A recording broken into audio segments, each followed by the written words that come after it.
143 143 चौथा अध्याय है।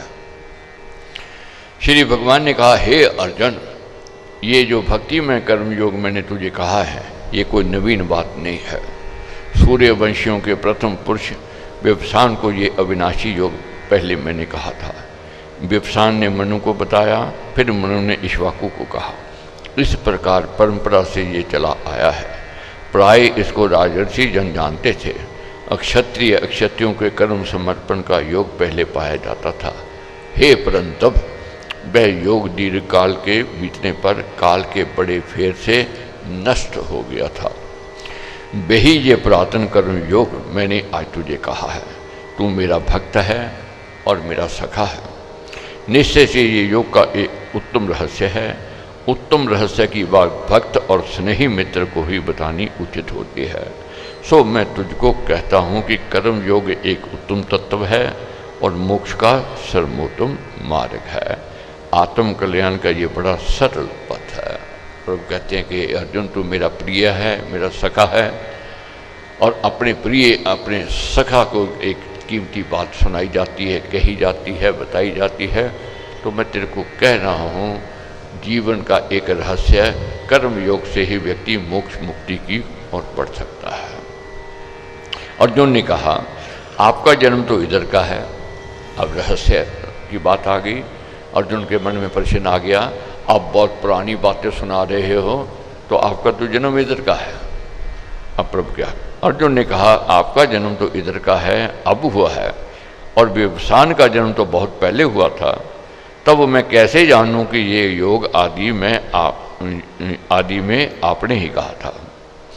श्री भगवान ने कहा कि हे अर्जुन, मेरे और तेरे बहुत जन्म बीत चुके हैं।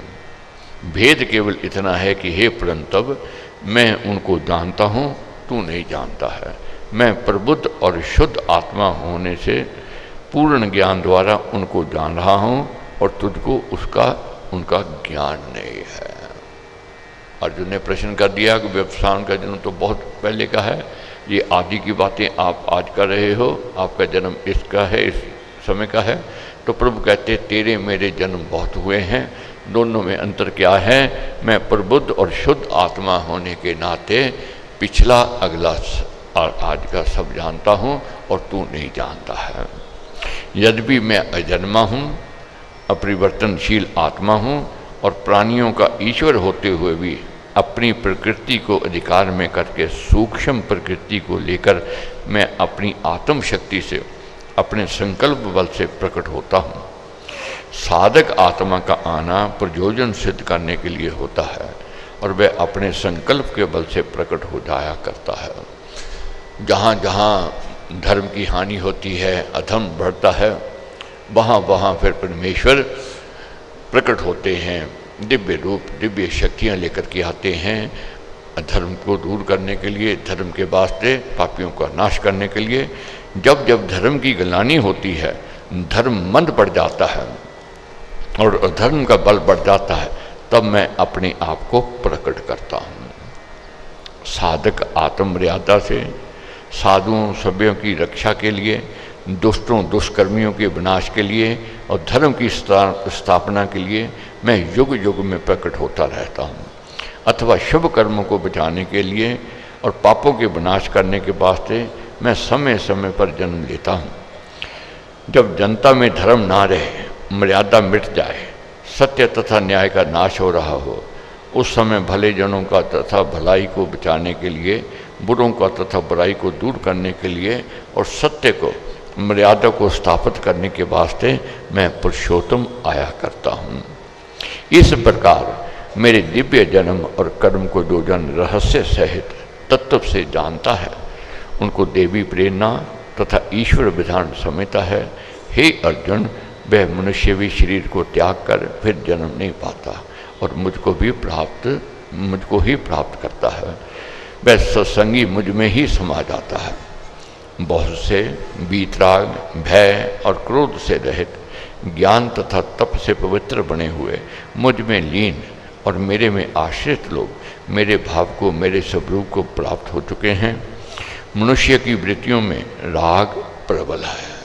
मनुष्यों की वृत्तियों में राग, राग क्या है? अटैचमेंट, जो इंद्रियों को अनुकूल लगता है उस वह प्रिय लगता है, अच्छा लगता है। और भय उससे प्रबल है, उसके खोने का डर भय है। और बैर भाव जो है सबसे प्रबलतर है, जो रुकावट डालता है, जो छीनने के उसके प्रति बैर भाव आ जाता है। ये तीनों दोष कर्म योग और भक्ति भाव में बड़े भारी विरोधी हैं।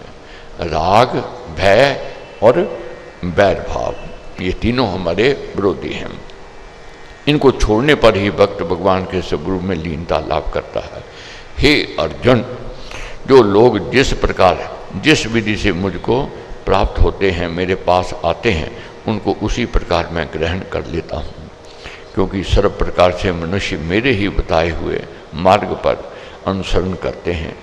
ज्ञान, तप, कर्म और भक्ति आदि मार्ग सब मेरे बताए हुए हैं, परंतु सब मार्गों का एक ही लक्ष्य परमात्मा के परम पद की प्राप्ति होना चाहिए। कर्मों की सफलता को चाहते हुए जो जन इस लोक में देवताओं को पूजते हैं, देव यज्ञ करते हैं और मनुष्य समाज की सुधार उपकार सहित सेवा करते रहते हैं, निश्चय पूर्व इस लोक में उनके कर्मों से उत्पन्न होने वाली सफलता शीघ्र हो जाया करती है। इस लोक के सुधार, उपकार और सेवा आदि कर्मों का फल आप ही आप शीघ्र मिल जाता है। तो फिर भगवत भक्त कर्मयोगी अपने कर्मों के फलों की प्राप्ति को कर्म उद्देश्य क्यों बनाए? बार बार प्रभु समझाते हैं, शुभ कर्म करोगे उसका फल मिलेगा ही मिलेगा, इसको कोई रोक नहीं सकता है। फिर मांगने की क्या जरूरत है? सकाम कर्म क्यों करना है? निष्काम करना है, अपनी ड्यूटी समझ करके कर्म करना है। उसका फल कितना, किस समय कितना देना है और किस समय देना है, ये मालिक जानता है। हम अनाड़ी हैं, हम अनजान हैं, हम चाहते हैं कि आज ही यज्ञ किया तो कल हमें उसका फल मिल जाना चाहिए। यही सोच हमारे को गिरावट की ओर ले जाती है। हे अर्जुन, गुण कर्म के विभाग से भेद से चतुर्वर्ण का धर्म मैंने ही रचा है, उसके मुझ कर्ता को ही तू अकर्ता अविनाशी जान। चारों वर्णों में विद्या, शूरवीरता, चतुरता और कार्य कुशलता आदि गुण हैं। इन उपार्जित गुणों को क्रियात्मक रूप देना कर्म है। ये स्वाभाविक कर्म है। धर्म का कर्ता अविनाशी भगवान ही है। ऐसे अन्य अनेक स्वाभाविक नियम से ईश्वरीय कर्म करते हुए भी मुझको कर्म लिप्त नहीं होते, क्योंकि कर्मों के फल की मुझको लालसा नहीं है। प्रभु कहते हैं, मैं कर्ता होते हुए भी अकर्ता हूँ, कर्ता होते हुए भी अकर्ता हूँ, क्योंकि मैं कोई स्वार्थ से कार्य नहीं करता हूँ, मैं पक्षपात नहीं लेता हूँ। जैसी करनी वैसी भरनी, ये नियम है। और ये कर्मों पर आधारित है, सुख और दुख। अच्छे कर्म है तो सुख देता हूँ, बुरे कर्म है तो उनको मैं दुख देता हूँ। मैं स्वभाव से नियम से कर्म करता हूँ। इस प्रकार जो जन मुझको कर्ता होकर भी अकर्ता जानता है, वह कर्मों से नहीं बन जाता, वह भी मेरी तरह अकर्ता ही बना रहता है, उसको कर्म लेप नहीं करने पाता। निष्काम कर्म के रहस्य को इस प्रकार जानकर पूर्व काल के मोक्ष चाहने वालों ने भी कर्म किया था, कर्म धर्म को धारण किया था। इसलिए पूर्वजों ने जो बहुत पहले किया था वह कर्म तो कर। पूर्वजों ने भी कर्म से ही गति पाई, मुक्ति पाई, मोक्ष पाया। इसलिए हे अर्जुन, तुझे भी कर्म करना ही चाहिए। इस लोक के धन और यश आदि फलों के लिए कर्म करना और परलोक के स्वर्ग संबंधी भोगों की उद्देश्य से कर्म करना कामना सहित सकाम कर्म है। दोनों लोगों के फलों की कामना मन में न रखकर कर्म को करना निष्काम कर्म है। ऐसा ही कर्म हे अर्जुन तू कर। बार बार प्रेरणा देते हैं कि निष्काम कर्म करने हैं, फल की लालसा छोड़ करके करने हैं, अपने कर्तव्य करना, अपनी ड्यूटी अपनी कला से बाखूबी करनी है। कर्म क्या है, अकर्म, ज्ञान व संन्यास क्या है, इस विषय में विद्वान भी मोह चक्कर में पड़े हुए हैं। कर्म और अकर्म, ज्ञान और संन्यास बहुत उलझे रहे हुए हैं लोग, क्योंकि इसका उत्तर मिलना कठिन है कि बीज पहले हुआ या वृक्ष पहले हुआ। बहुत कठिन है इसका उत्तर कि बीज पहले या वृक्ष पहले। इस प्रकार मैं तुझको कर्म बताऊंगा जिसको जानकर तू अशुभ कर्म से मुक्त हो जाएगा। विचार विवेक बार मनुष्य को करने योग्य कर्म को भी अवश्य जानना चाहिए और निषिद्ध कर्म को भी जानना चाहिए और अकर्म को भी जानना चाहिए। कर्म की गति गहरी है, कर्म का ज्ञान अति गूढ़ है। जो जन कर्म में अकर्म देखे निष्काम रहे और जो अकर्म में ज्ञान त्याग में कर्म अवलोकन करे वह जन मनुष्यों में बुद्धिमान है। वह कर्म योग युक्त है और संपूर्ण कर्मों को करने वाला है। जो जन कर्तव्यों को करता हुआ अहंकार रहित हो निष्काम भाव से कर्म करता जाए उसका कर्म अकर्म है, ज्ञान है तथा त्याग है। जो जन ज्ञान और त्याग में रहता हुआ भी ये समझे कि कर्तव्य कर्म को करना स्वाभाविक ईश्वरीय नियम है उसका ज्ञान भी कर्म है। ऐसा निष्काम कर्म करता ही उत्तम गुणी मनुष्य है। वही ज्ञान कर्म के सच्चे सार को समझता है। जिसके सर्व आरंभ कर्म करने के प्रयत्न कामना के संकल्प से रहित है, फल की इच्छा से वर्जित है, उस निष्काम भाव रूप ज्ञान की अग्नि में कर्म दग्ध कर देने वाले को विद्वान लोग पंडित कहा करते हैं। निष्काम भाव से सभी कर्म करना ज्ञान तथा त्याग ही है। ऐसे ज्ञान की आग से जिसके सब कर्मों के संस्कार भस्म हो गए हैं वह निर्लेप मनुष्य ज्ञानी कहा जाता है। जो जन कर्मों के फलों की कामना को त्याग कर निष्काम भाव से सदा तृप्त है, जो इस लोक में लोक की कीर्ति आदि के आशय से और स्वर्गों के उपभोगों के सहारे से रहित है, वह कर्म में अच्छी प्रकार लगा हुआ भी कुछ भी नहीं करता, वह सर्वदा निर्लेप बना रहता। जो जन फल की आशा से रहित है, चित्तवृत्ति को वश में किए हुए है, जो सर्व संग्रह का त्याग किए हुए हैं, वह केवल शरीर संबंधी कर्म करता हुआ केवल जन्म से प्राप्त स्वाभाविक कर्म करता हुआ पाप को प्राप्त नहीं होता। उसको अपने कर्तव्य कर्म में करने पर पाप दोष का लेप नहीं लगता। सृष्टि नियम में भी शरीर के पालन पोषण और रक्षण करने आदि के कर्म हैं। उन सभी कर्मों का करना ईश्वरकृत मर्यादा है। उसमें कर्मों का कर्ता अकर्ता ही बना रहता है। जो जन सहज से जो मिले उसमें संतुष्ट है। जो जन सहज से जो मिले उसमें संतुष्ट है। जो सुख दुख आदि द्वंद्वों से पार हो गया है, जो निर्वैर है, जो सफलता असफलता में सम है, वह कर्म करके भी बंधन में नहीं फंसता है। जो मिला है उसमें प्रसन्न, सुख दुख आवे तेरी वाह जैसे पाइयां तेरे दर तो मैं रहमता हजारा शुक्र गुजारा कौड़ियां दा मुੱਲ ने ਹੀਰਿਆਂ ਦਾ पै गया ਜਦੋਂ ਦਾ मैं दाता तेरे चरणों च बह गया। सुख देवें या दुख देवें मैं झोली विच पा लवां, दुखां भी दाता मैं सुखां नाल ला लवां। जेड़ा वेला आवे मैं हंस के गुजारा शुक्र गुजारा। तो ऐसा व्यक्ति कर्म बंधन में नहीं फंसता।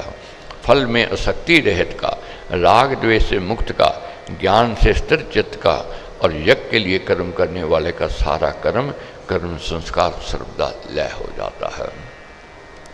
कर्तव्य पालन, जनहित और सेवा आदि कर्म यज्ञ है। कर्तव्य पालन, जनहित सेवा ये सब यज्ञ कहे गए हैं। अपनी ड्यूटी भी यज्ञ है। पारिवारिक, सामाजिक, धार्मिक, जाति की, देश की जो ड्यूटी करते हैं ये यज्ञ ही हो रहा है। ऐसे ही सभी कर्म ब्रह्म में अर्पण है। बलि भी ब्रह्म में है। ब्रह्म में अग्नि में ब्रह्म में स्थित द्वारा हवन हुआ है। उस ब्रह्म में कर्मों की समाधि से ब्रह्म ही प्राप्त किया जाता है। ब्रह्म में सब कर्मों का समाधान शांत तथा समर्पण करना ब्रह्म कर्म समाधि है। कर्तव्य कर्मों का करना ब्रह्म की विधि का विधान है, ईश्वर नियम है। ऐसा समझकर करना ब्रह्म समाधि में ही किया गया कर्म है। उससे कर्म योगी को ब्रह्म धाम का लाभ ही प्राप्त होता है। कर्म योगी जो है वह मोक्ष मुक्ति को ही प्राप्त करता है। दूसरे योगी जन देव यज्ञ अग्निहोत्र को भी आराधते हैं। अन्य उपासक लोग ब्रह्म रूप अग्नि में आध्यात्मिक ज्योति में यज्ञ से ही यज्ञ को होमते हैं। कई प्रकार के यज्ञ बताए हैं। ये अब अंतर्मुख होना, परमात्मा से ही परमात्मा की उपासना करते हैं, अपनी वृत्तियों की बलि बना ब्रह्म वेदी पर चढ़ाते हैं। अन्य प्रकार के योगी जन कान आदि इंद्रियों को सिंगियों की अग्नि में हवन करते हैं, इंद्रियां सिंगियों का यज्ञ करते हैं। जो इंद्रियां सिंगियों में रखते हैं वो भी यज्ञ कर रहे हैं। दूसरी प्रकार के याजक शब्द आदि विषयों का इंद्रियों की आग में होम करते रहते हैं। वे हरि अनुरागी जन भक्ति भाव बड़े सुरीले गीतों से, रसने स्वरों से, कीर्तनों से, भजनों से तथा पवित्र पाठों से, ऐसे ही उत्तम ग्रंथों के अध्ययन से, शुभ जनों के दर्शन से और सत्संग आदि से अपनी इंद्रियों को पवित्र बनाते रहते हैं। जैसे आप सब लोग आते हैं, स्वाध्याय कर रहे हैं, भजन कीर्तन कर रहे हैं, संतों की कृपा को प्राप्त कर रहे हैं, ये भी एक यज्ञ है। ये उनका इंद्रियों में उनके विषयों का हवन है, शुभ प्रवृत्ति में यज्ञ है।